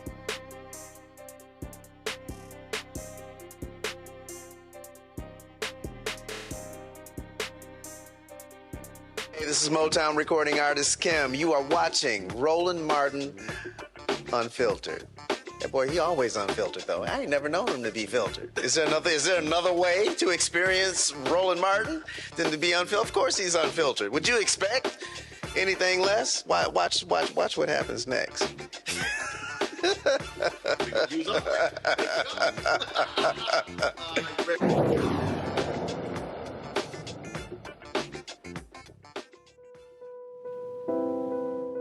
"14 years ago, in Atlanta, Georgia, I call for a gathering of community leaders, civil rights leaders, artists, and activists to come to a thing we called the gathering. And at that gathering, we discussed the state of the union, the state of America, the state of the black condition. That gathering turned out to be quite impressive. And ever since then, the gathering has endured and has been continuing to do work in the communities across this country. 14 years is a long time, and I am honored and pleased to see that this little idea has blossomed into a movement, primarily pioneered by a young woman by the name of Carmen Perez. She's a remarkable young woman, and she has led this organization with great dexterity and with confidence. I would like to ask you, in the name of those 14 years, to make a donation to the gathering for it to continue to do its work. $14, a dollar for every year we've been together, is a way in which we're able to continue to support the programs we're creating around the country. If you're so inclined, and I hope you are, I'd ask you to donate $14 to the gatheringforjustice.org. Thank you for listening, and thank you for contributing. Folks, that was 6 years ago. That, of course, was Harry Belafonte for the 14th anniversary of the Gathering for Justice. And October 13th, they're going to be in New York City celebrating their 20th anniversary. A number of people will be gathering there to talk about the work that they've done, the efforts they have been involved in, and how far they've come in these 20 years. One of the folks who's been there from the beginning is my next guest. She, of course, met Harry Belafonte, an opportunity to work with him. Carmen Perez Jordan, she's the president and CEO of the Gathering for Justice. Carmen, glad to have you here. This was, I mean, the thing that a lot of people don't realize, just the number of entities, whether we're talking about the Gathering for Justice, whether we're talking about Sankofa, up until his final breath, Mr. B was forever engaged in social justice, and he understood the need for, frankly, the next generation to be tapped, as opposed to the elders or the old heads continuing to lead efforts. Absolutely. Well, thank you so much, Roland, for always giving us a platform at the Gathering for Justice and Justice League NYC. You're absolutely right. The gathering began as Mr. B's call to conscience. And for 2 decades, we've answered that call, organizing across race, generations, and geography to end child incarceration, state-sanctioned violence, and gender justice.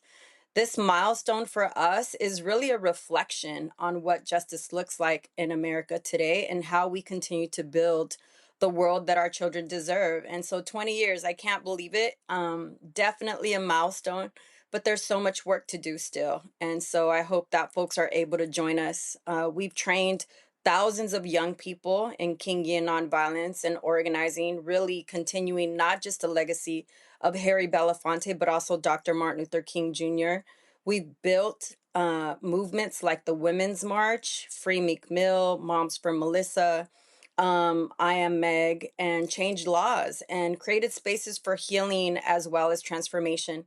As you know, we founded Justice League NYC, and we became the engine for criminal justice reform, from closing Rikers to raising the age of criminal responsibility. So there's a lot to celebrate. There's also, I think, in these very dark times, a moment to come together and to also begin to think about what does a legacy look like continuing for the next 20 years. I'm going to go back to what he talked about, was that gathering in Atlanta. And while it was happening, it dawned on him that this is not the group. This is not the room that's going to fix the problem.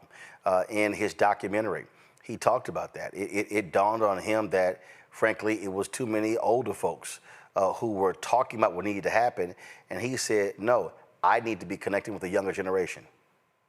Absolutely. I think one of the beautiful things about Mr. B is that he was able to bring elders uh, together with young people to harness the energy of the young people. But we are still an intergenerational organization. I think about everyone who has been able to share their wisdom with so many of us. As you saw in the clips, Cornell West has come to talk to us. Mr. B spent hours and hours and hours with leaders from Ferguson, BLM, Justice League NYC, the Women's March. He really lent his time to many of us, the Dream Defenders.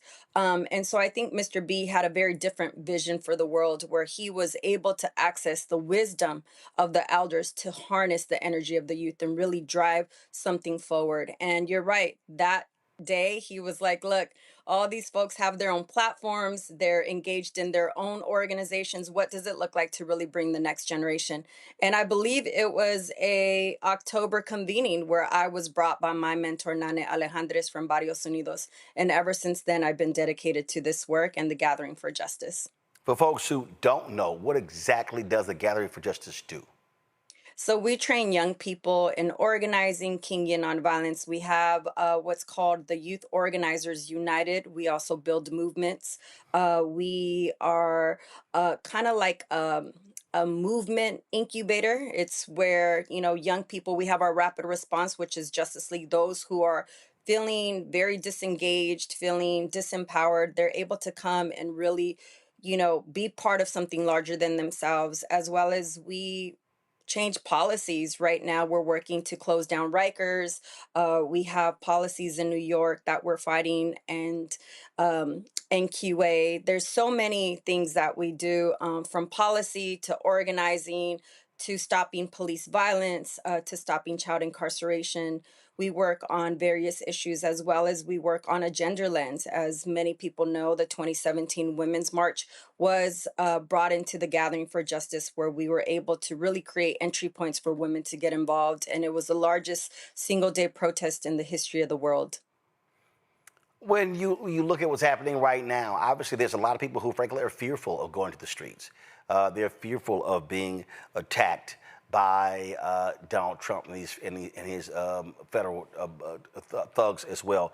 So how do you see right now the movement? Is it some say stalled, others say no, it's actually more quiet behind the scenes? How would you assess what's happening? Because obviously we're not seeing the same massive turnout and things along those lines that we have seen over the last several years. Yeah, I think Mr. B taught us that movement work is about more than protest. It's about building the beloved community that his good friend and confidant, Dr. King, dreamt of, right? And so a lot of us are organizing underground. Not everything is for the gram, not everything is for social media. There's a lot of work that happened outside of social media that we were doing. We do healing justice work. So not only are we teaching people how to organize, create demands, or to learn how to do civil disobedience, we're also providing healing work for folks that are really feeling the weight of what's happening in this moment, or for many, many years. I think a lot of folks have gone underground. They're strategizing, they're connecting with one another, especially because right now organizations and activists are being targeted. And so there's an opportunity to really be in solidarity with one another, to continue the work. I know there's a lot of initiatives being launched. There's binational work happening. There's cross solidarity work happening. And again, a lot of folks, if you're not connected, there's opportunities to be connected. You could go to our website, you could follow us on social media, and you can learn more about the efforts and get involved in the work that's happening. But I will say, it's, you know, we've been criminalized for going out and protesting. And so people are protecting themselves. People are doing and utilizing other tactics and strategies to be part of this work. Absolutely. You know, this is called something different because 10 years ago it was called the Justice Ball. Yeah, and you were the host. Yes. This is 20 years of impact. We are wanting to celebrate the 20 years, and we know that there's still more work that needs to happen. Coming together on October 13, reclaiming Indigenous People Day in New York is really important for us. It's going to be a night of storytelling, music, and solidarity, and a reminder of the power of community and what's possible when we come together. We're going to be honoring some extraordinary leaders and allies who embody justice in action. We have Zakia Shakir Ansari, who's the executive director of Alliance for Quality Education. She's one of our Justice League members, as well as Desiree Perez, CEO of Rock Nation, and our elder, Danny Glover, who has always guided us. He's always been there really supporting the work that we do, as well as Desiree, who has been somebody who we've been working with through United Justice Coalition. So it's going to have people who have used their voices and platforms empowered to advance equity and freedom, and we're really excited to come together to celebrate. Questions from our panel. Zabor, you first. Thank you so much for the work that you're doing. I'm a student. I'm in a PhD program at Howard, and I'm just curious, how do me, myself, get other students involved in the services and the things that you are doing and just get them more aware of what's going on? Absolutely. Well, we love students. We currently work in 5 high schools. We also engage a lot of the young people that we have worked with, like Bria Baker, came from Yale, and she was part of Justice League. And so they could plug in through our work by sending us a message. Our website is www.gatheringforjustice.org, or you could reach out to us on social media at Gather for Justice. We would love to talk to your young people. We would love to get them engaged in our work. Really, it's about this generation in this moment. One of our greatest asset is our human asset. Resources come and go, but it's really the people that drive the movement. And so please connect us to your young folks. They are the now generation. Yes, they're the future, but they're also the present, and they're really the greatest gift we have. And it is our responsibility as, people who've been in this work for a long time to continue to cultivate their leadership. It's what Mr. Belafonte taught us, and that's how we're going to make changes, by bringing everyone with us, especially our youth. You're right. And so I was pulling this up. So I had to pull up my man Johnny Nunez's photos, but this was, of course, 10 years ago. I've got a few myself as well. So that's when it was Carmen Perez, not Carmen Perez Jordan. Oh my God, yes, that's not with babies. It's a very different movement when you're a mama, because they come first. Absolutely. Omekongo? Thank you so much for the work that you're doing. And as a college professor, I know that there's some college students who'd be interested in your work as well. Given Mr. Belafonte's incredible legacy as an artist, what approaches does your organization take as it relates to embracing the arts as a tool for social change in this day and age? Well, that is actually part of our core values. It's the way it's in the fabric of the organization. Mr. Belafonte taught us that artists are the gatekeepers of truth, their civilization's radical voice. And so we partner with artists who are called artivists. We actually have a song called I Believe that was put together by some of our activist artivists, Karis LeVay, My Son Lennon, as well as Jackie Cruz and FIFA. And so art is immersed in all the work that we do, not just music, but also any type of art, video. The way in which we tell stories has always been through music, through videos, through, collective art and storytelling. We also have a film called Following Harry, especially if you are all professors. This is a film following Mr. Belafonte, the last 14 years of his life, connected to contemporary artists and activists. And you really get to see a behind the scenes of his mentorship to our generation. And so that's also a great film to share with your students as well. Niambi. Congratulations. 20 years is huge. So I wanted to ask you, one, about how has your focus on youth incarceration not changed, but evolved, because now we have the incarceration of immigrant children and these separations. Like, how do you adapt to address that kind of need, which is a slightly different thing, a different kind of activism? Yeah, what we're learning from the young people that we serve. We also work on stopping police violence. So I really appreciate the conversation you all had earlier, right? And what that does, how we criminalize young Black boys or young Black children who seem to perceive to be older. But in regards to what we're seeing right now in our high schools, our young people are facing multi issues. So initially, we go in thinking that we're dealing with young people that are impacted by gangs or violence, incarceration, and drugs. But we're now having to pivot by offering Know Your Rights trainings, workshops for our young folks because they're also being impacted by immigration reform. Their parents are actually the ones that are getting picked up and being chased by ICE in the fields. It's something that we saw. One of the counties that we work in is Ventura County. It was raided a couple months ago. It was all over TV. And so our organizers that are on the ground tell us, we can't just focus on leadership development or job empowerment, organizing or Kenyan nonviolence. We also have to equip these young people with Know Your Rights. So we try to give them stipends so that they could participate in our programming. We also feed them, and then we try to make the sessions relevant to what they're facing. But there's also an intersection, right, that we're not really talking about is, especially when it comes to police violence, is that now we're also seeing state-sanctioned violence when it comes to ICE raids and detention centers. So there's an opportunity to really build solidarity in this moment. And I know for the work that I've done with Mr. Belafonte, that was something that was very important to him. But certainly our work is pivoting. We have to respond to the moment. We just can't go as business as usual, and we have to make things that are relevant. Some of our programming is in Spanish. We do a Dr. Martin Luther King Solidarity Summit in Oxnard. Even though it's predominantly Latino, we really try to make sure that we're teaching the lessons of Dr. King and people to understand the rights in which they get to have privilege to actually benefiting from, and the teachings of Harry Belafonte. But we offer our programming in English and Spanish as well to make sure that the parents understand that there are resources for them. This, of course, was a photo we took that night, me and Mr. B, that night. It was November 9th, 2015.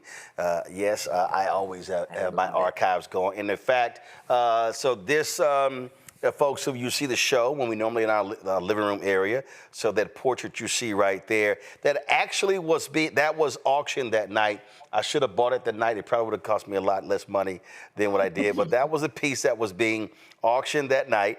I love the piece. And so the sister who did it, when we opened our studios here, I commissioned a second one done. That's the exact same one that was that night. Obviously, mad respect for Mr. B. He's passed away April 25th, 2023.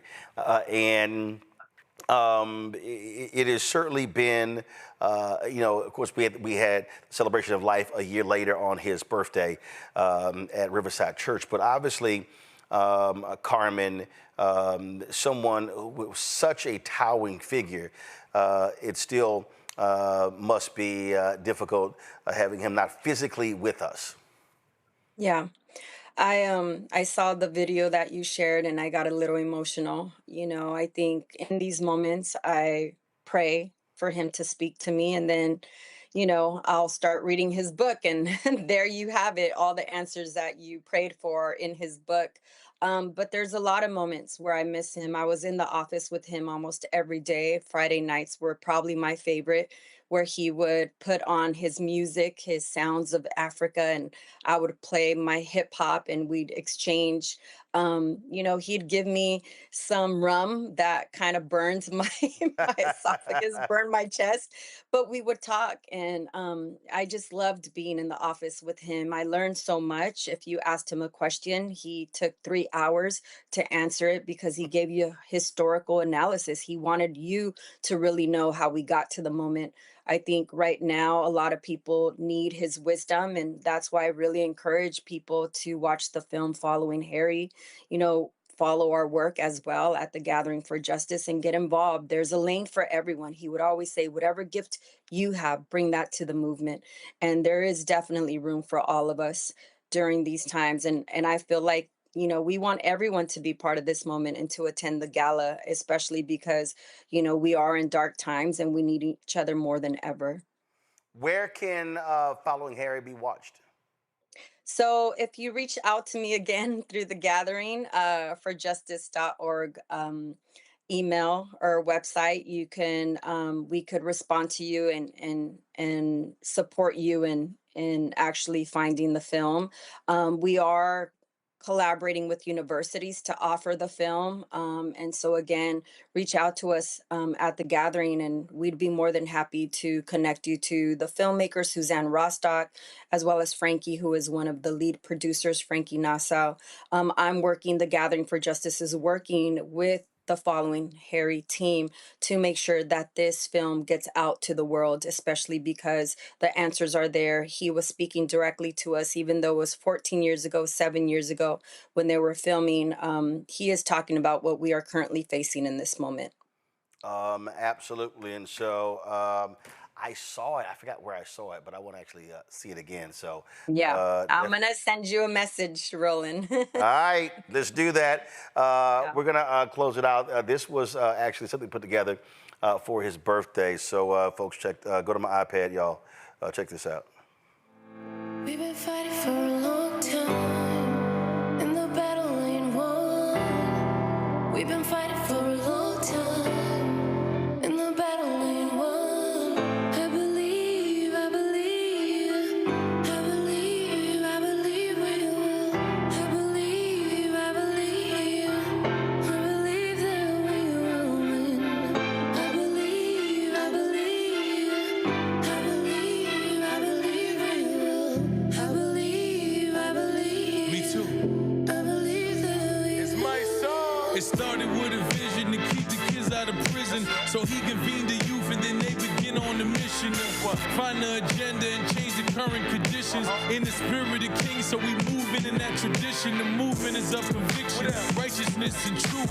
We fighting for what's right to improve the life of the youth. Still the coppers to shoot unarmed men with their hands up. It's time for all the women and all the men to stand up for justice and become a part of the league. I know that we gon' win. I swear to God, I believe that we gon' be free. I wear my heart on my sleeve, and I'ma keep fighting with every breath that I breathe. I believe. I believe. I believe. I believe. I believe. I believe. Do you believe? I believe. I believe. Do you believe? I believe that we will win. I believe. Folks, the gala will be taking place October 13th. Pull it up. Show what the, y'all should have the, I thought I saw it earlier. Okay, all right. So if people want to attend, where do they get information? But if they can't attend, how can they still support the Gathering for Justice, Carmen?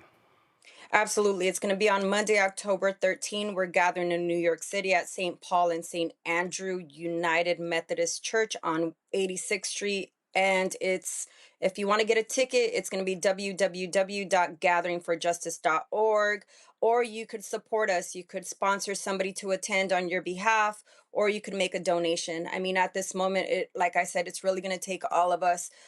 We fund us, and so we're hoping to celebrate together, and we would really love all of you to join us. Again, help us carry this legacy forward. It belongs to all of us and the generations to come. Absolutely. Carmen Perez Jordan, I appreciate it. Thank you so very much. Thank you so much for having me, and thank you to everyone who spoke today. Not a problem at all. All right, folks, that is it for us. Let me thank our panelists. We thank Zabora Niambi, Omi Congo. Thanks so very much for being with us. I certainly appreciate it. Thanks a bunch, y'all. It's always the thing that we're doing here is always about the work, is always about supporting efforts. A little bit earlier, I was, today, I was attending an event, Congressional Country Club, where the contractors for cancer, they were actually they're raising money for colorectal cancer. And I was invited to play in a golf tournament, congressional. And, this is something that we don't obviously talk a lot about. We know, of course, our dear friend Chadwick Boseman passed away, and so I had a chance to catch up with one of the organizers, and so they just talked about this golf tournament and what they do to raise money to deal with the issue of colorectal cancer. All right, so check this out. Tell us about CAC. CAC is Contractors Against Cancer. We're raising money for colorectal cancer. We had a tremendous event the last 2 days, a concert, auction, and golf today at Congressional Country Club. If you want to be involved, www.contractorsagainstcancer, all one word.org. All right, and how long you been having the tournament? This is our second year. Second year? Yep. Second year. And so this year raised how much? About $750,000. And what's going to be your goal for next year? We're going for $1 million. All right. Go for $1 million. All right, then. Give us correct spelling, first, last name. Doug Riley, R-I-L-E-Y. Gotcha. And title? I am the chairman of the Contractors Against Cancer group. There we go. All right.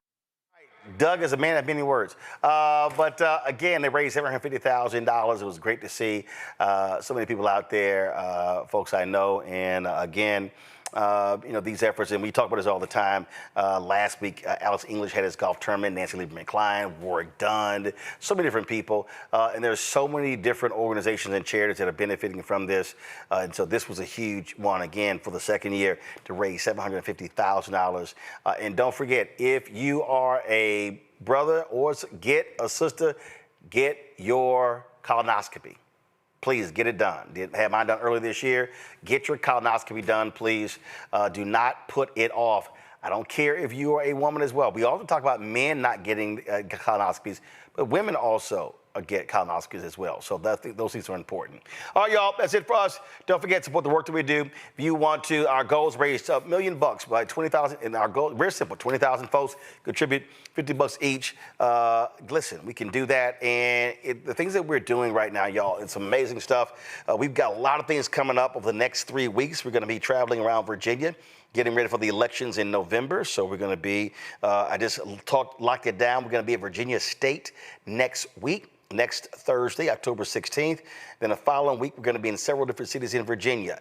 The end of the month, we're going to be in Houston at Afrotech, broadcasting live from there as well. And then November 3rd, the day before the election, we'll be also broadcasting on the road in Virginia. All that stuff is going on. We plan on heading back out to LA in November to shoot more Rolling with Roland episodes. All that's going on.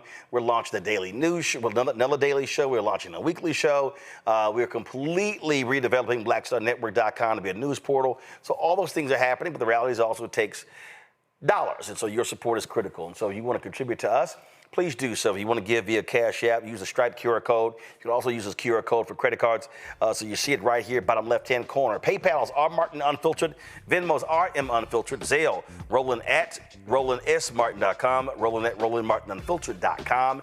Check some money order. Make it payable to Roland Martin Unfiltered. P.O. Box 57196, Washington, D.C. 20037 7-0196. Of course, download the Black Star Network app. Apple phone, Android phone, Apple TV, Android TV, Roku, Amazon Fire TV, Xbox One, Samsung Smart TV. Be sure to get a copy of my book, White Fear, How the Browning of America is Making White Folks Lose Their Minds. Available at bookstores nationwide. If you want to get our Roland Martin Unfiltered swag, go to shopblackstarnetwork.com. Our new t-shirts, hoodies, wall art mugs, all that good stuff. Go to shopblackstarnetwork.com. Also, if you want to support the black-owned businesses that we stand with, go to our marketplace at shopblackstarnetwork.com. Okay, here are the goods. This is the website. You see all the different goods on the website. Check it out right here. Get all these black-owned products. You see all the ones that are to my left on my news set right here. Y'all check it all out. Support these companies. And download download the Fanbase app. So get the app. Of course, got some great new features on there. And of course, if you want to invest, go to startengine.com/fanbase. And shout out to Southern University. I was in Baton Rouge over the weekend. Wasn't at Southern. I spoke to the 83rd Louisiana State Conference of the NAACP. Give a keynote speech there. It's available on our YouTube channel or our app as well. But again, I was there, and the brother approached me. He said, "Hey, well, how can we talk to you about giving the commencement speech at Southern University?" I was like, "Yo, shoot me an email. Would love to do it." I gave it at Grambling a few years ago and turned that joint out. So, would love to get the commencement at Southern. Y'all just let a brother know. And any of the universities out there, be sure to let me know as well. Oh, by the way, I saw Oakwood University got a new president, and I was going through my stuff, and I realized I don't have any Oakwood University swag. I spoke there a number of years ago, so y'all do me a favor, Oakwood. Send me a crew neck or send me a golf shirt. Send me some swag. because I told y'all, I only wear swag, HBCU swag on this show, places that I visited. Of the 107 HBCUs, I've actually been to 58 of them. And so we're rocking the gear. And so, y'all, Oakwood, hook me up. So one of y'all graduates, y'all let them know to send me some stuff I'll wear on the show. But I saw that again when I saw their new, I'm reading this thing right here. I saw their new president. So that's it right there. So I'll wear somebody else's shirt tomorrow. So we'll see. All right, y'all. Matter of fact, y'all do me a favor. Y'all hit me on social. Let me know what school y'all want to see me wear some swag tomorrow. All right, I got to bounce. I'll see y'all tomorrow. Holla!